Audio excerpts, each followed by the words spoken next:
স্টুডেন্টের নাম সংশোধন কিভাবে করব, কোনো তথ্য সংশোধন করার জন্য সর্বপ্রথম লগ ইন করার পর যে ড্যাশবোর্ডটি আসবে, ড্যাশবোর্ড আসার পর এখানে দেখুন স্টুডেন্ট লিস্ট।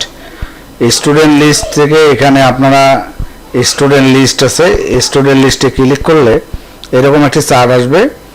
এখান থেকে আপনি দেখবেন যে আমি আপনাদেরকে দেখাই, এই জায়গায় দেখুন অ্যাকশন নামে একটা অপশন আছে, অ্যাকশন।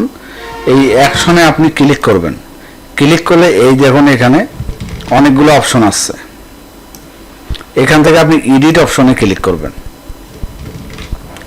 এডিট যদি অপশনে ক্লিক করি সকল তথ্য চলে আসবে। এখান থেকে আপনি যেটা পরিবর্তন করতে চান, মনে করেন আপনি মরিয়ম ইয়াসমিন বেগম আছে, বেগমটা কাটিয়ে দিলেন। এখান থেকে আপনি যদি এমএসটি কাটিয়ে দেন, দেখুন এখন যদি আমি এটা আপডেট দিই, এই যে এখানে আপডেট